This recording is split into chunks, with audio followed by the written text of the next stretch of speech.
Всем привет! Вы на канале Заброшенная Прибалтика. Мороз и солнце. День чудесный. Чудесным зимним днем я отправился в новый поход по заброшенным деревням.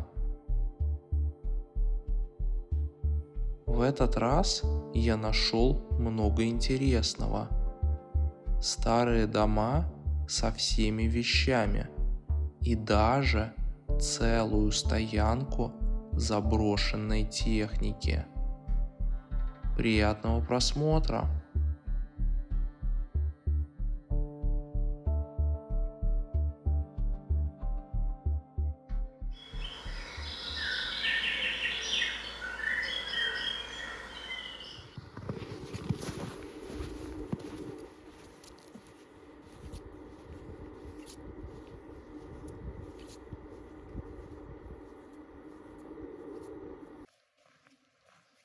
Вот и пришла к нам красавица зима. Январь и декабрь были очень теплыми, без снега, без морозов. Но вот в феврале зима решила вернуться. Заприметил я вот такую дорожку. Здесь, правда, есть следы машины. Кто-то ездил, может, день или два назад. Но там дальше должно быть несколько заброшенных домов.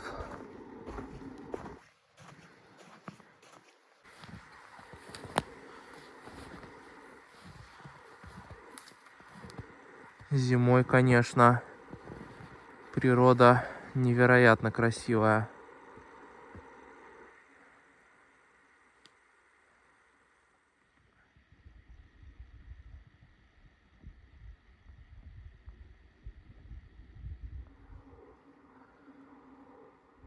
Красотища.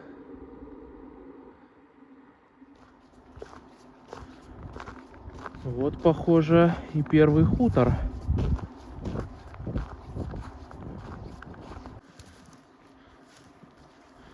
Мне кажется, или в доме дверь открыта.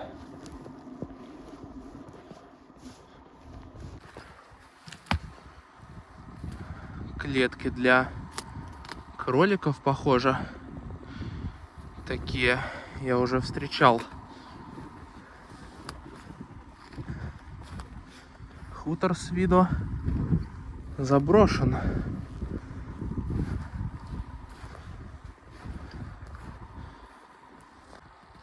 Замок висит, но сарай открыт.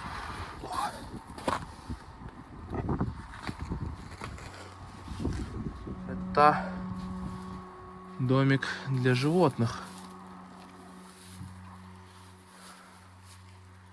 Кого же тут держали? Интересно.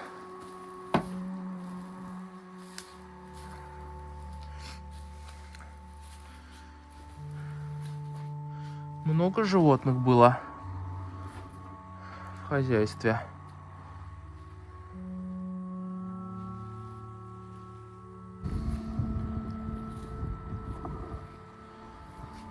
А здесь все нужные инструменты.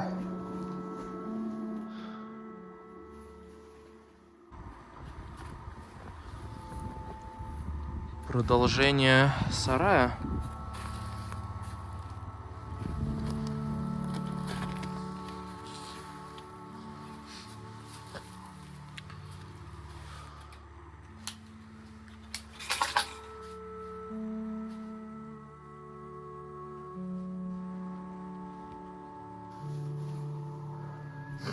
Куртки.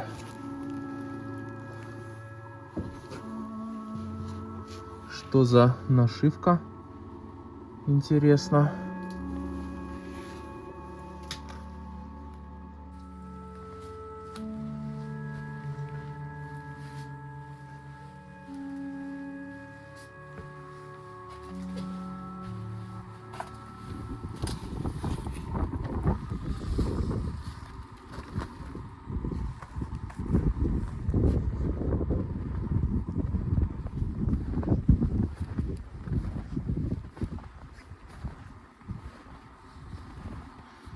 Дрова приготовили.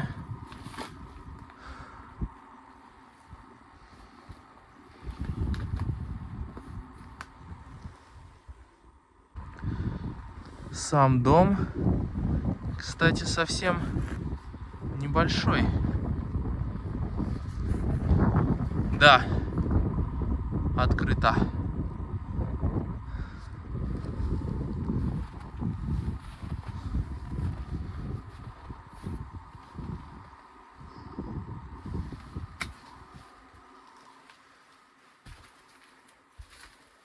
Есть кто? Так, на всякий случай.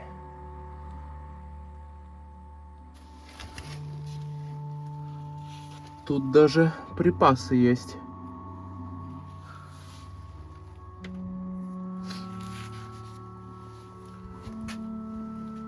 Снова куртки.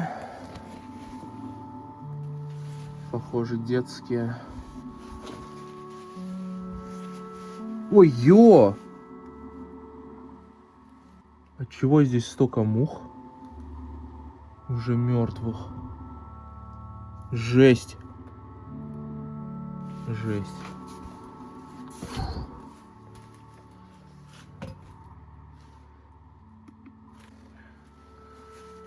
Много обуви на полу.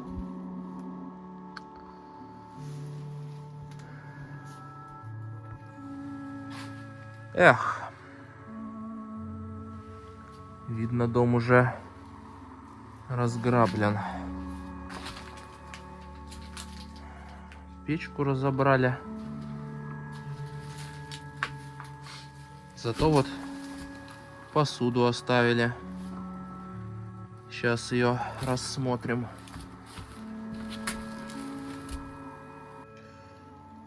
Буди.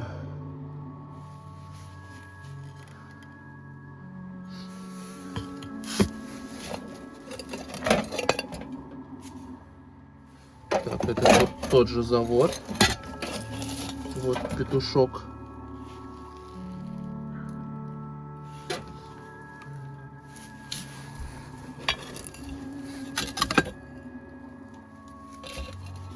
А вот уже рижская. Ух, красивая. Это еще какой-то другой завод. Я такой еще не встречал. Общепит.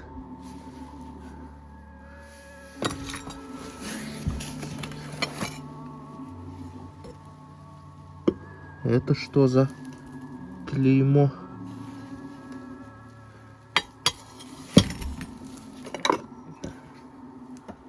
Так, вот рижские тарелки.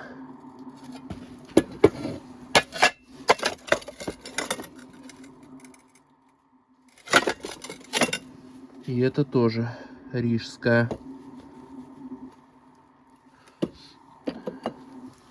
Что за часы? А, это весы. Класс.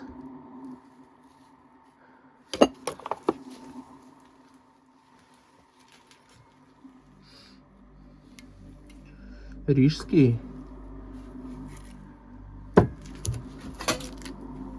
Часть посуды, кстати, уже современная, а часть старая.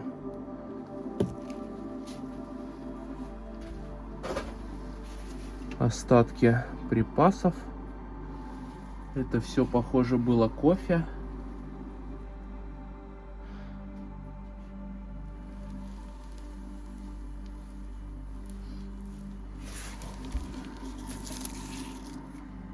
1917? Ну нет же. Вот, 88-го года календарик был. Это трюмо, либо трильяж. Точно не знаю.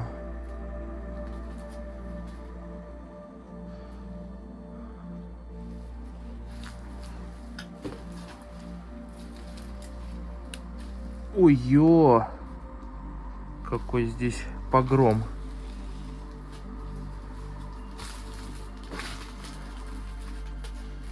Снова разобранная печь.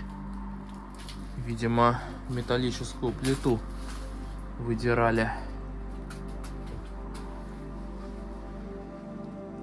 И немного посуды. Ух, какой красавец!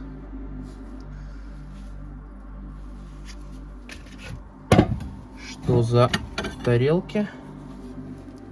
Рига.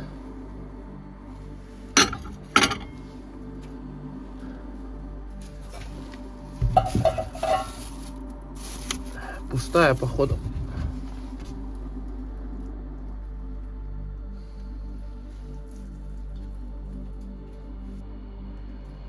Приготовление мази из прополиса. Рецепт, как сделать мазь. —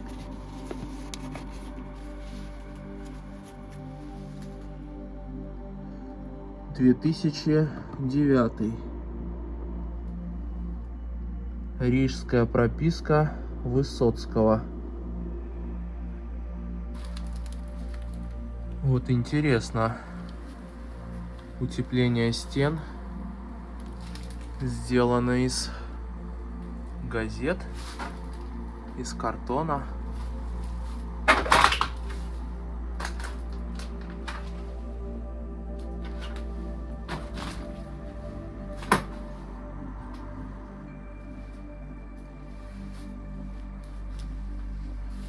Ковер классный.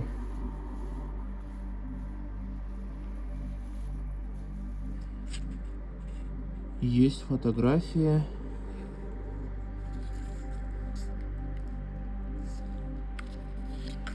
И открытка с Рождеством на английском языке. Юлия и Алевтина.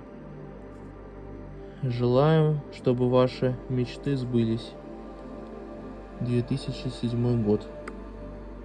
У меня учительницу по истории звали Алевтиной в школе. А вот, похоже, ее внучка. Или, может, дочка. Справка 94-го года. У Алевтины нашли диагноз паховая грыжа с левой стороны. Вот написано, нужна операция.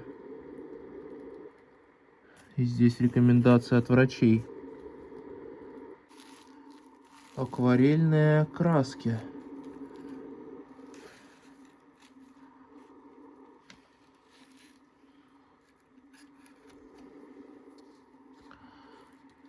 Нашел я тут несколько писем.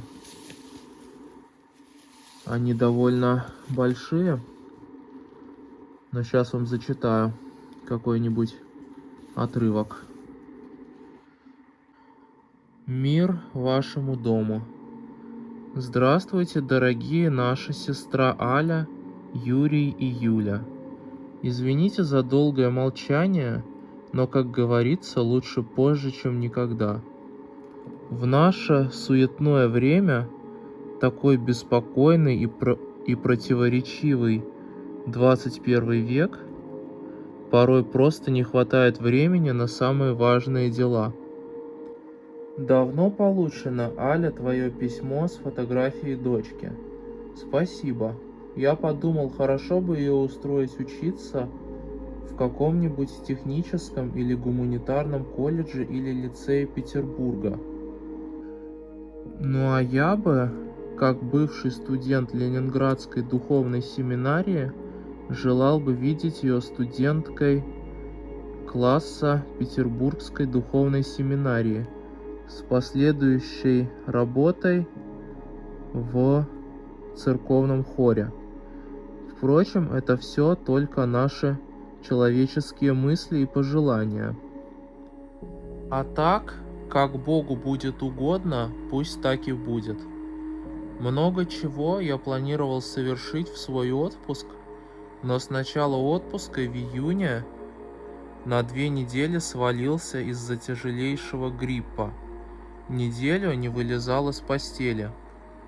А во-вторых, накануне отпуска я сильно травмировал на работе голень правой ноги. Ежедневно делал перевязки. В общем, смог уехать на недельку на побывку к родственникам только на второй день Троицы. Во-первых, побывал у родни по отцовской линии в Ярославле. Один из родственников, Николай, был известный на всю округу пасечник, хотя и был сухорукий. Левая рука висела у него как плеть, однако он держал 45 ульев. Так уж получилось, в силу стечения обстоятельств, что встреча с тетей Анной и братом Николаем у меня первая за все 56 лет жизни. Конечно, мы отметили встречу подобающим образом. Я свозил его в Петергоф, в парадную царскую резиденцию, к фонтанам и дворцам. Он остался очень доволен. Прием у тетки Анны и брата Николая был тоже самый восторженный. Беседам, воспоминаниям о родных и близких не было конца. У них пасека, мед стоял на столах, пирогов напекла тетка Анна, закуски, выпивка, все было как положено. Да, Аля, с 60-х годов мы с тобой не виделись. Хорошо бы повидаться. Может, Господь сподобит меня как-нибудь приехать в Латвию, в которой не был с 1990 года. Пути Господни неисповедимы. Или вы к нам в гости, может, соберетесь. Хорошо бы в летнее время. Буду ждать ответа. Письмо датировано 2005 годом.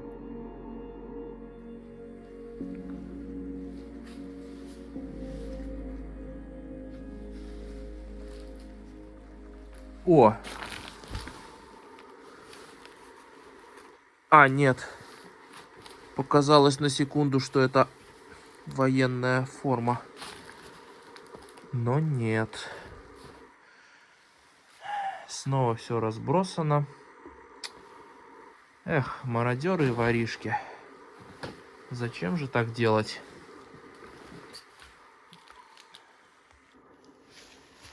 Припасы снова.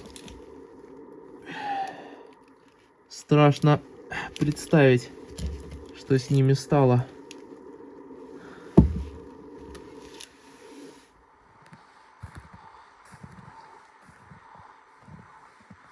С погодой, конечно, мне сегодня очень повезло.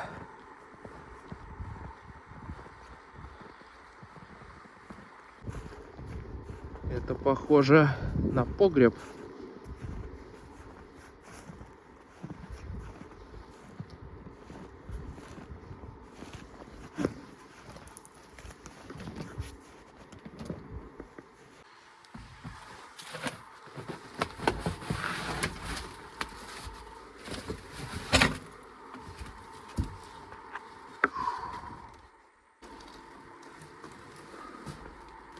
Здесь прохладно. Прям холодней, чем на улице. О, смотрите. Припасы остались. Огурцы. Да. И что-то еще.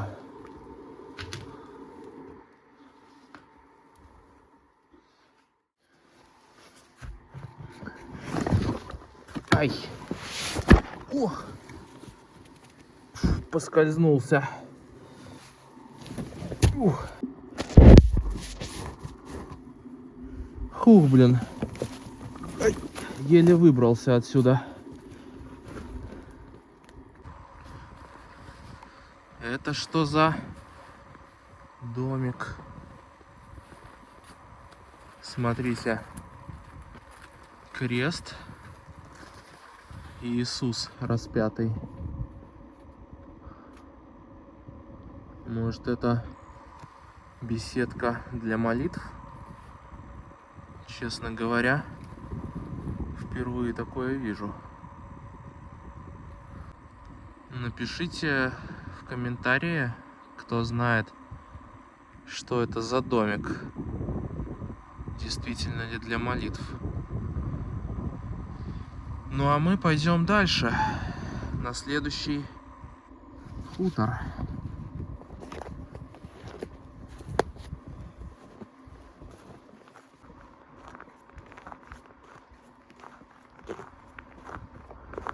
Следы машины идут дальше, мимо хутора.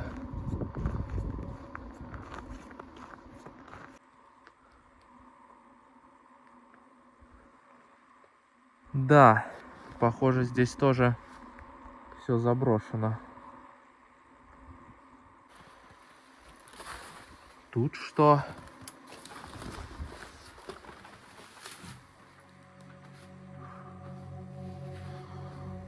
Мастерская.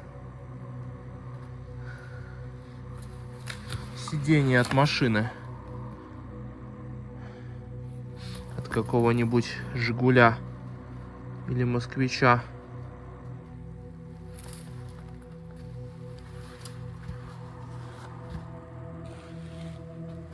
Здесь, похоже, тоже держали животных.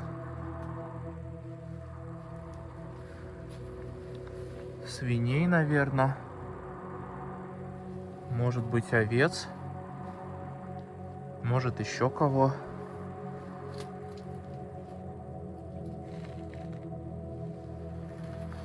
Дверь в дом тоже открыта.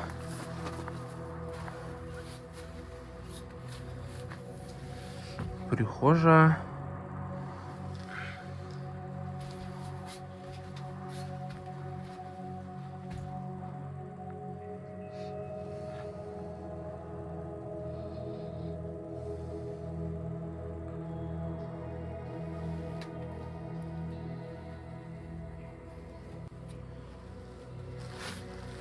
Печь тоже разобрали. Ой-ё! Потолку совсем плохо. Да, людей здесь уже давно нет.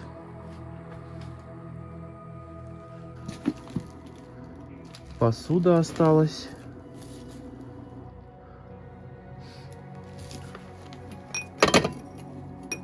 Рижская.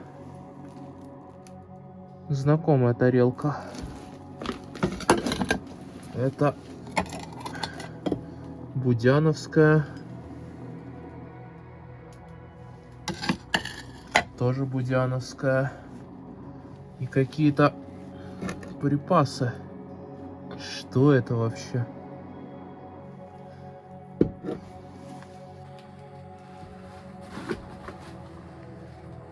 Под ногами кирпичи от печки.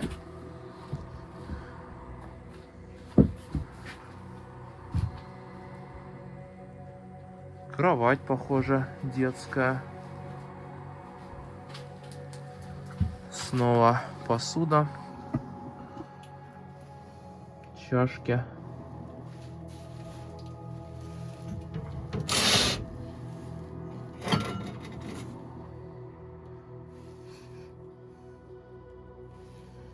Рижская.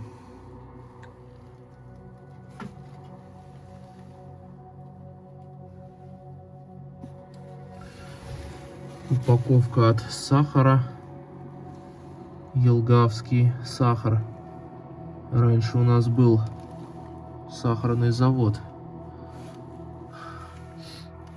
Интересно посмотреть дату. Вот, 2011 год. Получается 14 лет без людей. Эх, да. Снова здесь погром.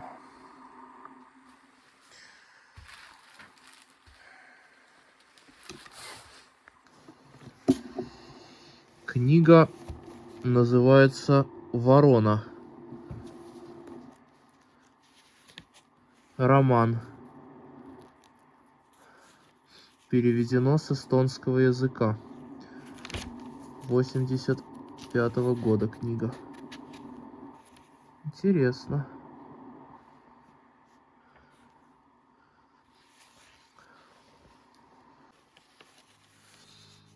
Детские рисунки. Школьные задания 2002 года. Примеры по математике.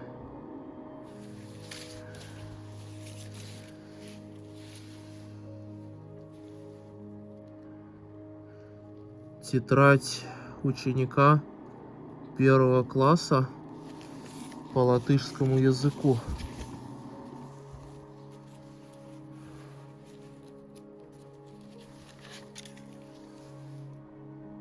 Кстати, красивый почерк, хороший для первоклассника.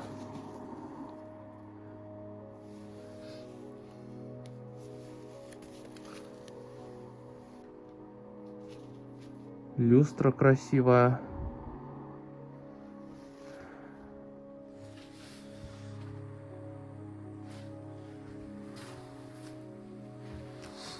Галстуки.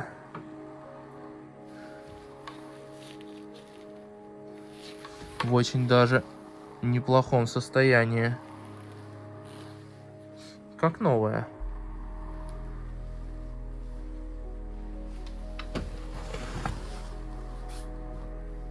Опа!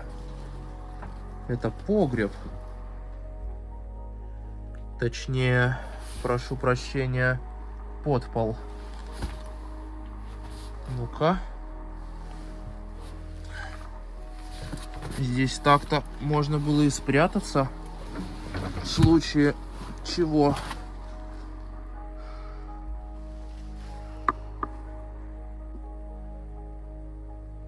Рассказывала мне бабушка историю, как она в военное время, в детстве, пряталась в таком подполе с теленком, потому что пришли немцы и хотели забрать всю еду и скотину.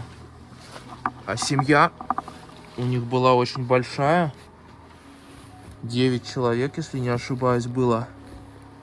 И им попросту было бы нечего есть. И вот она утаила этого теленка. Одежда снова висит. Одежда мародерам не нужна, как и посуда.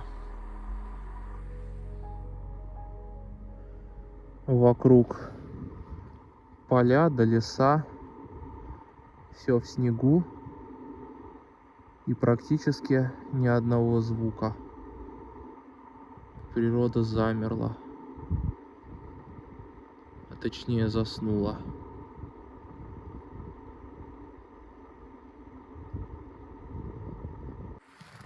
Банька.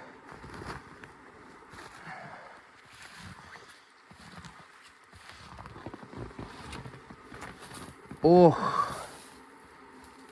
Я б сейчас с радостью попарился б, согрелся б.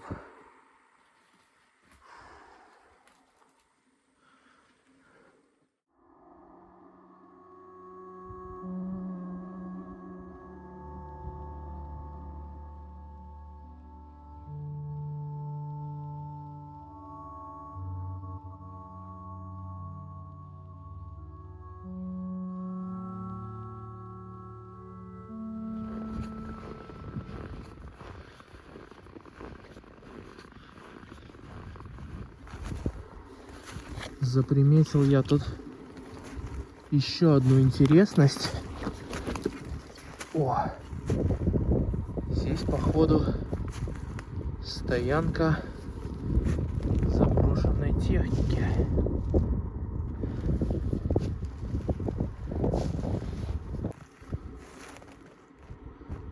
Вот тут разные сельскохозяйственные приборы.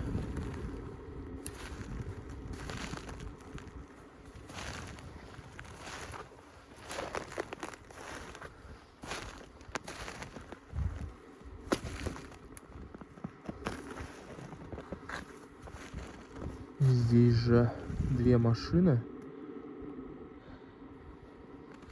Это Volkswagen T4 мультивэн. Популярная машина в здешних краях даже до сих пор.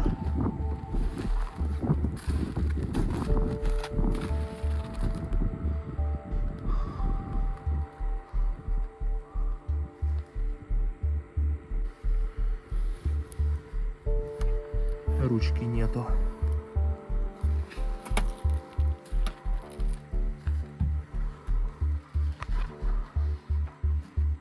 Все в пыли. Давно он уже не ездил.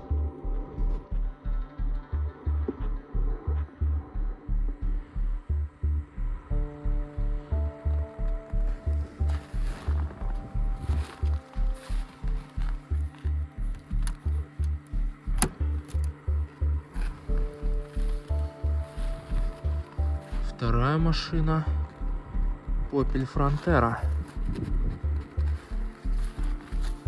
Дизельная.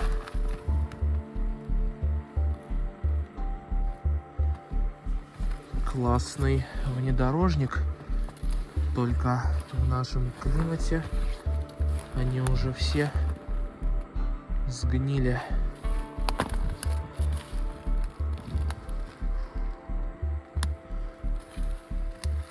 Интересно глянуть.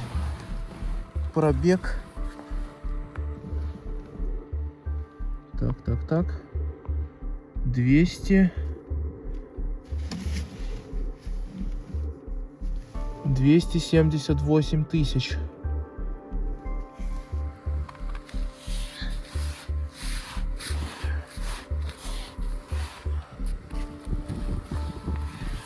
Ох.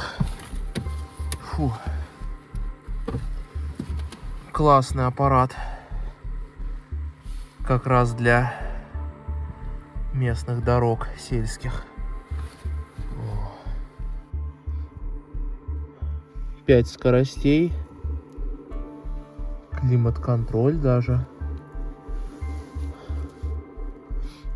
Я бы на таком покатался.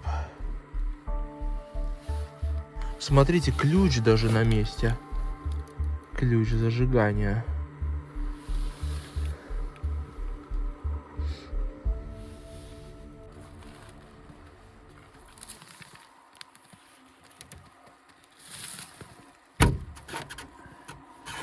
Не, автобус закрыт.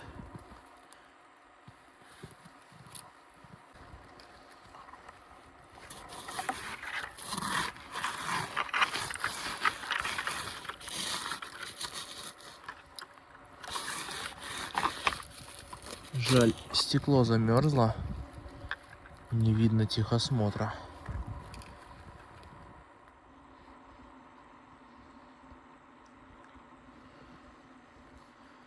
Кстати, на Фронтере какие-то иностранные номера.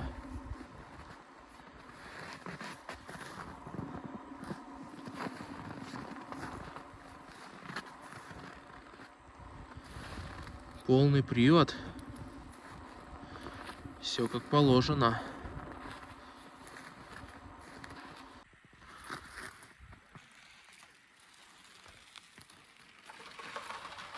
Ого! Там в багажнике, походу, запчасти лежат.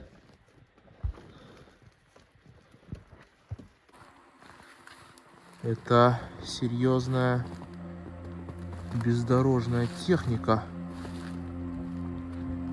Смотрите на размер колес. Они здоровенные.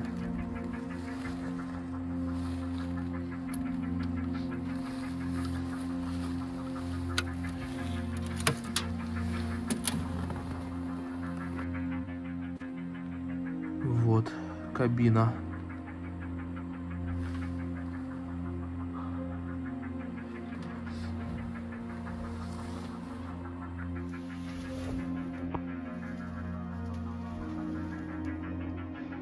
Тахометр. Спидометра нет, похоже.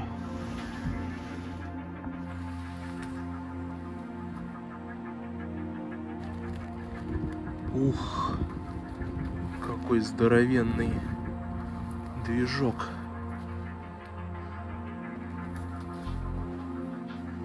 Это прям машина апокалипсиса.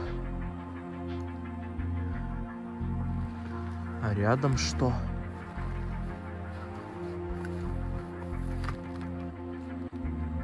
Это тоже джип на здоровенных колесах.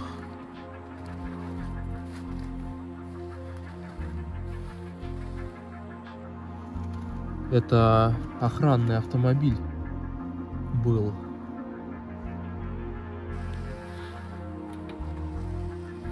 Открыто.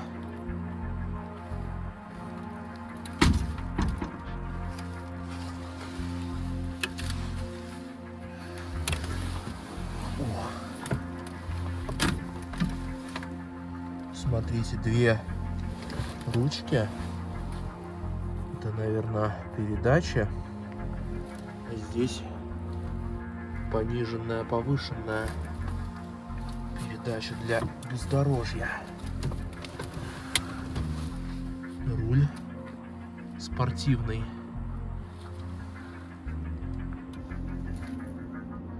Пробег 310 тысяч. Кстати, это Nissan, оказывается.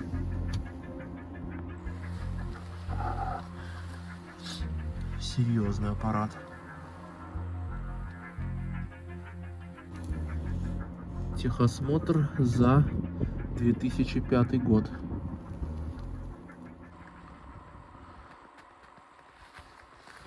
Выходит, 20 лет он стоит.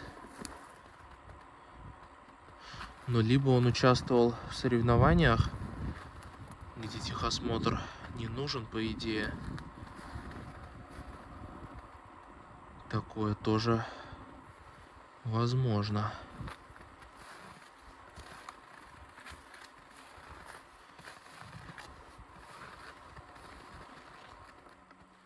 Это гусеничный трактор. Похоже, я тоже уже как-то раз встречал.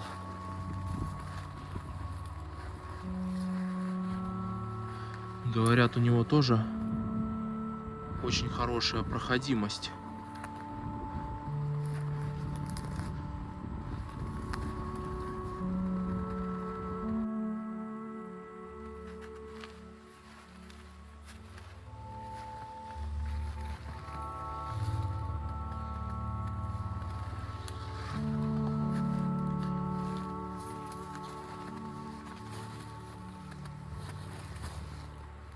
Металлические гусеницы, похожие как на танке.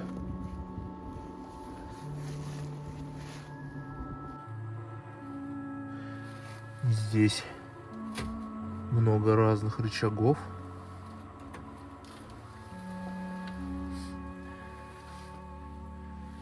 Что на приборке?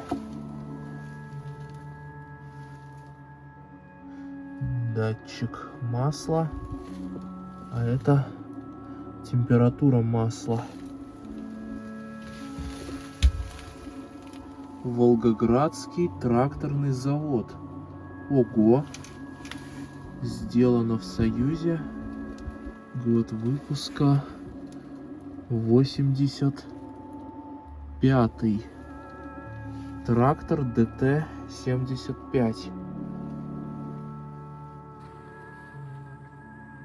Вот это, конечно, находки сегодня. Класс.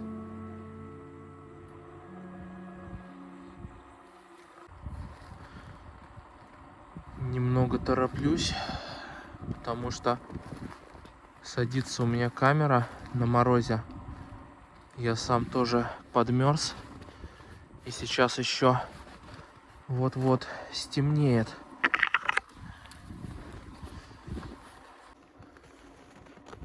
В общем, на этом мы с вами прощаемся. Я пойду на выход.